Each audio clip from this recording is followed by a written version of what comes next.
પ્રદેશ ભાજપ અધ્યક્ષ જગદીશ વિશ્વકર્મા આજે રાજકોટની મુલાકાતે આવવાના છે। જગદીશ વિશ્વકર્મા પૂર્વ મેયર સ્વર્ગસ્થ જનક કોટકના ઘરની મુલાકાત લેશે અને શોકગ્રસ્ત કોટક પરિવારને રૂબરૂ મળી તેઓ સાંત્વના પાઠવવાના છે। બપોરે ભાજપ કાર્યાલય કમલમ ખાતે પણ પદાધિકારીઓ સાથે તેમની બેઠકનું આયોજન કરવામાં આવ્યું છે અને સાંજે ઓડિટોરિયમ ખાતે વિકસિત ભારતે લઈને પણ એક બેઠકનું આયોજન કરવામાં આવ્યું છે।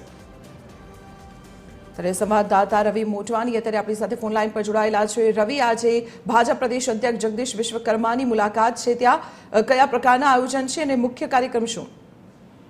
जी दीपाली, जरूरथी जणावी दઉં, भाजपना प्रदेश अध्यक्ष जगदीश विश्वकर्मा આજે રાજકોટ આવી રહ્યા છે। ખાસ કરી રાજકોટના પૂર્વ મેયર અને ભાજપના મુખ્ય ગણી શકાય એવા આગેવાન જનકભાઈ કોટકનું ગઈકાલે અવસાન થયું હતું। તેમના પરિવાર સાથે તે મુલાકાત કરશે।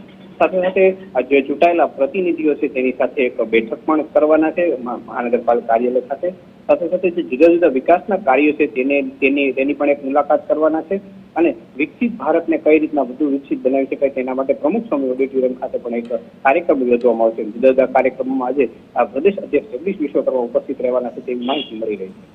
जी रवि, आभार माहिती आपवा बदल। तो आज भाजप प्रदेश अध्यक्ष जगदीश विश्वकर्मा राजकोटनी मुलाकात लेवाना छे अने आ मुलाकात दरमियान अनेक कार्यक्रमोनुं पण आयोजन करवामां આવ્યું છે। તેમાં ખાસ કરીને તો પૂર્વ મેયર સ્વર્ગસ્થ જનક કોટકના પરિવારને તેઓ મળવાના છે અને તેમને સાંત્વના પાઠવશે। ત્યારબાદ કમલમ ખાતે પણ વિશેષ બેઠકોનો દોર ચાલશે।